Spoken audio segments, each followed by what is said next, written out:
அனுமிய மகா ஜெபக்குழு சார்பாக உங்கள் ஒவ்வொருவரையும் ஆண்டவருடைய நாமத்திலே நான் வாழ்த்தி வரவேற்கிறேன். ஆண்டவர் உங்களை ஆசீர்வதிப்பாராக.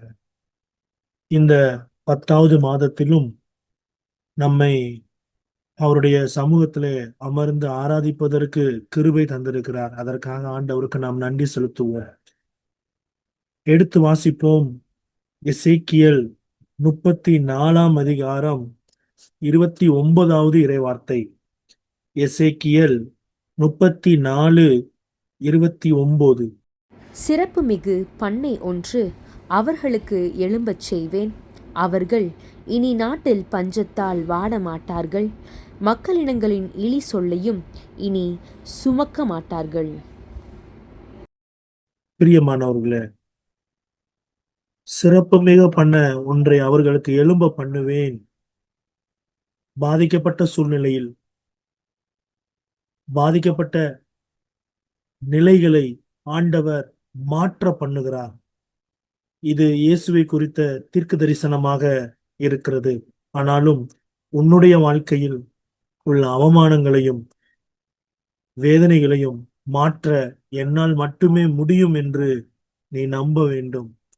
எசேக்கியேல் 34:26 நாம் வாசிக்கும் போது அங்கே ஆண்டவர் சொல்லுகிறார், அவர்களுக்கு நான் அவர்களை நான் ஆசீர்வாதமாக்கி அவர்களை ஏற்ற காலத்தில் அவர்களுக்கு நான் மழையை பெய்ய பண்ணுவேன். அவர்கள் ஆசி மழையாக இருப்பார்கள். அவர்கள் ஆசியாக இருப்பார்கள். ஒரு மாற்றம் உண்டாகிறது ஆவிக்குரிய மண்டலத்திலே. கர்த்தர் இந்த 10வது மாதத்தில் அவரை நோக்கி பார்க்கிற உங்களுக்கு அவர் வந்து தங்கி உங்களை ஆசீர்வதிப்பது மாத்திரமல்ல, உங்களுடைய ஆவிக்குரிய ஜீவியத்திலே ஒரு மாற்றம், உங்களுடைய ஜெபத்திலே ஒரு மாற்றம், உங்களுடைய வாழ்க்கையிலே ஒரு மாற்றம். கடந்த மாதங்கள், கடந்த வருடங்கள், கடந்த நாட்களிலே நீங்கள் நடந்து கொண்ட விதங்கள், அதன் மூலமாக உங்களுக்கு வந்த பாதிப்புகள் எல்லாவற்றையும் நீங்கள் உணர்ந்து இனி நீங்கள் எப்படி நடக்க வேண்டும், எந்த பாதையில் நடக்க வேண்டும் என்பதை கர்த்தராகிய இயேசு உங்களுக்கு காண்பித்து இந்த மாதம் உங்களை ஆசி மலையாக மாற்றுவார். தொடக்க நூலிலே நாம் வாசிக்கிறோம், 1ஆம் அதிகாரத்திலே நாம் வாசிக்கிறோம், பூமி வெறுமையாயும் ஆழத்திலே இருள் இருந்தது. ஆகவே பிரச்சனை வருகிற போது இந்த இருள் ஆழத்திலே இருக்கிறது. உன்னுடைய பிரச்சனை ஆழமாக வேருண்டி இது எப்போ முடியும், இதுல இருந்து எனக்கு விடிவே இல்லையா, எனக்கு சமாதானமே இல்லையே, எனக்கு எப்போ இந்த இதுல இருந்து விடுதலை வரும், விமோச்சனம் எப்போ வரும் என்று கலங்கி நல்ல வேதத்தை வாசிக்கிற, நல்லா ஜெபிக்கிற, ஆண்டவருக்காக எழும்பணும்னு நினைக்கிற, ஆனா ஒரு சில காரியங்கள் உங்களுடைய வாழ்க்கையிலே உங்களை அழுத்தி கொண்டிருக்கிறது, தடுத்து கொண்டிருக்கிறது, உங்களை நிறுத்தி கொண்டிருக்கிறது. இந்த கால வேளையில கர்த்தர் உங்களுக்கு சொல்லுகிறார், தேவ ஆவியானவர் அந்த ஆழத்தின் மீது அசைவாடின போது இருள் வெளிச்சமாய் மாறினது. கர்த்தருடைய பிள்ளையே, உன் மீது இந்த மாதம் உன்னுடைய ஜப அறையில, உன்னுடைய இல்லத்துல தேவனுடைய பிரசனத்தை நீ உணர்வாய். எஸ், நீ ஜெபி. 2 கரங்களை உயர்த்தி நீ ஜெபி. தேவ ஆவியானவர் அசைவாடுவார். பலத்தின் மேல் பலன் அடைவாய்.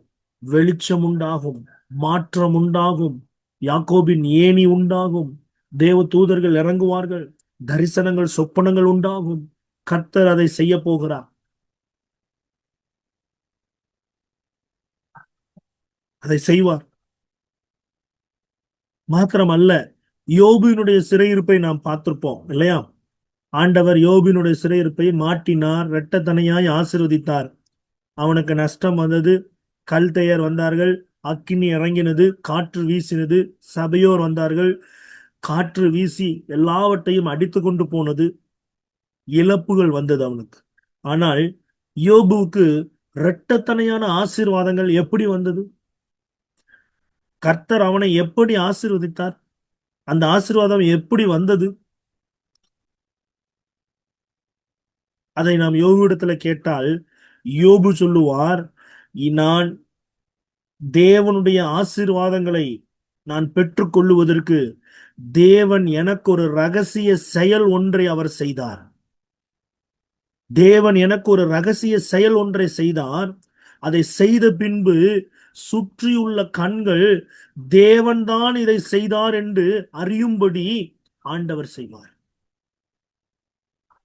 உங்களோட வாழ்க்கையிலும் கடந்த நாட்களிலே இப்படித்தான் ஆண்டவர் உங்களுடைய வாழ்க்கையிலே செய்தார். எப்படி நடக்கும், எப்படி நடக்கும், எப்படி நடக்கும்? ஆனா ஆண்டவர் செய்தார். ஒரு ரகசிய செயல் ஒன்றை உங்களுக்கு செய்தார். ஆனால் அந்த ரகசிய செயல் மக்களுடைய கண்களிலே இவர்கள் இஸ்ரவேலின் தேவனோடு இருக்கிறவர்கள், இஸ்ரவேலின் தேவன் இவர்களுக்குள் இருக்கிறார் என்பதை அறியும்படி செய்வார். தேவனுக்கு பிரியமானவர்களே, லூக்கா 24:38 நம்ம வாசிக்கிறோம். ஆண்டவர் இங்கே சொல்லுகிறார், நீங்கள் ஏன் கலங்குகிறீர்கள்? உங்கள் இருதயம் ஏன் சந்தேகம் எழும்புகிறது? ஆண்டவர் வார்த்தையை கொடுத்து விட்டார். நான் உங்களை கீர்த்தியாக புகழ்ச்சியாக வைக்க போகிறேன், உங்களை எழும்ப பண்ண போகிறேன், உங்களை நான் தூக்கி விட போகிறேன், உங்களை உயர்த்த போகிறேன் அப்படின்னு சொல்லிட்டாரு. ஆனா சூழ்நிலையை பார்த்தா இது எப்படி நடக்கும்? இது நடக்கிறதுக்கு வாய்ப்பே இல்லையே. ஒருவேளை தவறுதல் நடந்துட்டுனா, ஒருவேளை இன்னும் மோசமா போயிட்டுனா, இப்படி பலதரப்பட்ட சந்தேகங்கள் உங்களுடைய உள்ளத்துல எழும்பி கொண்டிருக்கு. ஆனா ஆண்டவர் இங்க சொல்றார், நான் தான் என்று அறியும்படி என்னை தொட்டு பாருங்கள். ஆண்டவர் இங்க சொல்றார், நான் தான் என்று அறியும்படி என்னை தொட்டு பாருங்கள். லுக் அட் மீ, என்ன நோக்கி பாரு. இந்த 10வது மாதம் என்ன நோக்கி பாரு. உன்னுடைய குடும்ப வாழ்க்கையில சமாதானத்தை தருவது என்னால் மட்டும்தான் முடியும். உன்னுடைய பொருளாதார சிக்கல்ல இருந்து உன்னை விடுவிப்பதற்கு என்னால் மட்டும்தான் முடியும். இந்த மாதம் தேவ பிரசனத்தை நீ அனுபவிக்க வேண்டும் என்று கர்த்தர் சொல்லுகிறார். மார்க் 8:22 இறை வார்த்தையில, பின்பு அவர் பெத்சாய்தா ஊருக்கு வந்தார். அங்கே ஒரு குருடனை ஆண்டவர் சுகப்படுத்துகிறார். ஆண்டவர் கேட்கிறார், எதையாகிலும் பார்க்கிறாயா? இல்லைங்க. மறுபடியும் அவன் ஏறிட்டு பார்க்க வைத்தார், உற்று பார்க்க வைத்தார். உங்களுடைய கண்கள் அவரை காணும்படி, அவரை நீங்கள் காணும்படி உங்களுக்குள் இருக்கக்கூடிய அடைப்புகள் எல்லாவற்றையும் நீக்கி போட போகிறார். நீங்கள் தேவ சமூகத்தை எட்டுவதற்கு, தேவ சமூகத்தில் நீங்கள் அனுபவிப்பதற்கு, தேவ சமூகத்தில் நீங்கள் களி கூறுவதற்கு தடையா இருந்த எல்லா தடைகளையும் ஆண்டவர் நீக்கி போடுகிறார். Thank you Jesus. எசாயா 66:14 வாசிக்கிறோம், நீங்கள் அதை காணும் பொழுது, நீங்கள் அதை காணும் பொழுது உங்கள் இருதயம் மகிழும், உங்கள் எலும்புகள், உங்களுடைய எலும்புகள் பலன் உண்டாகும். ஊழியர்கள் மீது அவருடைய கரமே நடத்தினது என்பதை அங்கே வாக்குத்தத்தமாக கொடுக்கிறார். சிலருடைய வாழ்க்கையிலே அவமானங்கள், தேவ பிள்ளைகளுடைய வாழ்க்கையிலே அவமானங்கள் வருகிற போது உலகம் நிந்திக்குது, உலகம் நிந்திக்குது. ஆண்டவரை வைத்தே பேசுவாங்க, ஆண்டவரை வச்சே நம்மள தேவையில்லாத வார்த்தைகளை பேசி இந்த உலகம் புண்படுத்தும். ஆனால் ஒன்றை புரிந்து கொள்ளுங்கள், கர்த்தர் அழைத்தவர் உண்மை உள்ளவர், உங்களை உயர்த்துவார். அவருடைய கீர்த்தி பொருந்தின நாள் வரை உங்களை எழும்ப பண்ணி ஒரு ரகசிய செயல் ஒன்றை இந்த 10வது மாதத்திலே கர்த்தர் உங்களுக்கு நடத்துவார். யாருக்கும் நடக்கல, ஆனா உனக்கு நடக்கும். கர்த்தரோட பிள்ளையே, யாருக்கும் நடக்கல, ஆனா உனக்கு நடக்கும். ஏன்னா நீ அவனுடைய பார்வையில வேத வார்த்தைக்கு நீ கீழ்ப்படிந்தபடினால், வசனத்துக்கு நடுங்கினபடினால், வசனத்துக்காக உன் வாழ்க்கையை அர்ப்பணித்தபடினால், ஆண்டவருக்காக வைராக்கியமா இருப்பதினால், எல்லா அவமானங்களையும் நீ ஏற்றுக்கொண்டு சகித்து கொண்டு இருப்பதினால், ஒரு காலம் வருகிறது, துளிர்விடு காலம் வருகிறது. இது உன்னுடைய சீசன். கர்த்தர் உன்னை எழும்ப பண்ணுகிற சீசன். நீ பட்ட துன்பத்துக்கும் துயரத்துக்கும் அவமானத்துக்கும் ஏற்ற தனையாக தக்கதாக கர்த்தர் உன்னை உயர்த்துகிற காலம் இந்த 10வது மாதம். விடுதலை பயணம் 16ஆம் அதிகாரம் 6-7 வாசிக்கும் போது இஸ்ரவேல் ஜனங்கள் 16:3 வாசிக்கலாம். விடுதலை பயணம் 16:3 வாசிக்கிறோம். இஸ்ரவேல் ஜனங்கள் முறுமுறுத்தார்கள். வேதாகமத்திலே முறுமுறுக்கிற போதெல்லாம் ஆண்டவர் சில தட்டுகளை தட்டுகிறதை நாம் பார்க்க முடியும். ஆனால் இந்த இடத்துல ஆண்டவர் ஒன்றும் செய்யல. ஏன்னா அவர்கள் தங்களுடைய ஆசைகளை கேட்கவில்லை, அவர்களுடைய தேவைகளை தான் அவர்கள் டிமாண்ட் பண்ணினார்கள். ஆகவே 16ஆம் அதிகாரம் 6-7 வாசிக்கும் போது, சாயங்காலத்தில் நீங்கள் அறிவீர்கள், விடிற்காலத்தில் காண்பீர்கள். மாலையில் நீங்கள் அறிவீர்கள், காலையில் காண்பீர்கள். விடிய காலத்துல ஆண்டவர் புதிதாக்குகிறார், புது கிருபைகளை கொடுக்கிறார், புதிய மன்னாவை கொடுத்தார், பரலோக மன்னாவை கொடுத்தார். கடந்த மாதம் எல் பெத்தேல் என்ற இடத்துக்கு நம்மை அழைத்து சென்றார். தேவன் நம்மோடு என்று அவர் சொன்னார். மாத்திரமல்ல, நான் உங்கள் மத்தியிலே வாசஸ்தலமாய் நான் இறங்கி வருவேன், வந்து உங்கள் மத்தியிலே உலாவி உங்களுடைய தேவனாய் இருப்பேன் என்று சொன்னார். இந்த மாதம் நான் உங்கள் மத்தியிலே இருந்து உங்களுக்கு ஒரு நல்ல கீர்த்தியை, ஒரு நாற்றை நான் எழுப்பி நான் உங்களை ஆசீர்வதிக்க போகிறேன் என்று சொல்லுகிறார். ரகசிய செயலை செய்ய போகிறேன் என்று சொல்லுகிறார். அல்லேலூயா. நான் செய்வதாய் நீ காண்பாய். பனி நிரம்பி இருக்கும். இஸ்ரவேலருடைய மன்னா பொழியப்பட்டிருக்கும். கானான் போகும் வரை அவர்களுக்கு பட்டினியே இல்லை. வானத்தின் அப்பம் ஒவ்வொரு நாளும் இந்த 10வது மாதத்துல வானத்தின் அப்பம் உங்களுக்கு பொழியப்பட போகிறது. நீங்கள் பரலோக மன்னாவினால் நிரப்பப்படுவீர்கள்.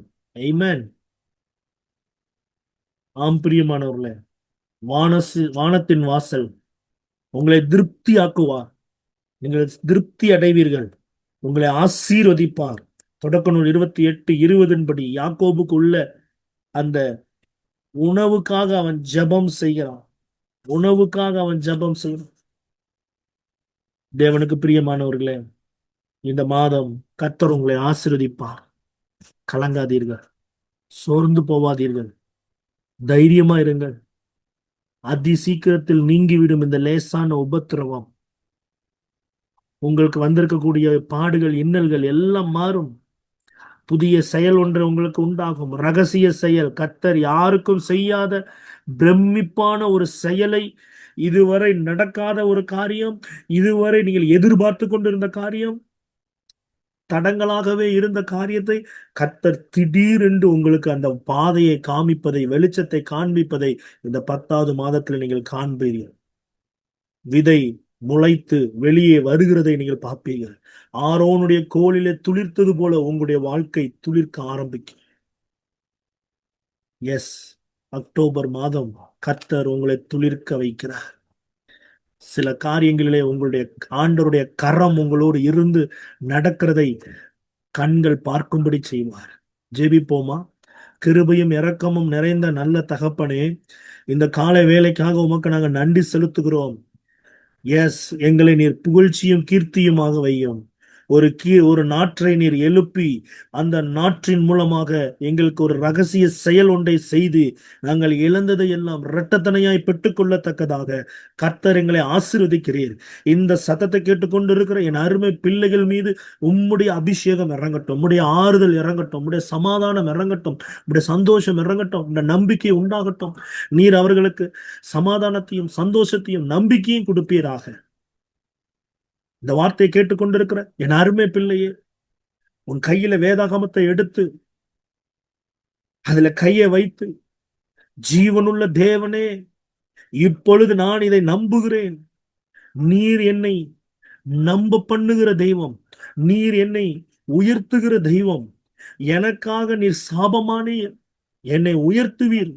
நான் நம்புகிறேன் ஆண்டவரே. நான் நம்புகிறேன். இந்த 10வது மாதம் என்னை நீர் உயர்த்துவீர். நான் நம்புகிறேன். என்னுடைய எளிமை மாறும். என்னுடைய சாபங்கள் மாறுகிறது. என்னுடைய பலவீனங்கள் மாறுகிறது. என்னுடைய கடன் பிரச்சனைகள் மாறுகிறது. பாதைகள் துறக்கப்படுகிறது. புதிய பாதைகள் திறக்கப்படுகிறது. கர்த்தர் நடத்துகிறார். இயேசுவின் நாமத்தில் ஜெபிக்கிறோம் எங்கள் நல்ல தந்தையே.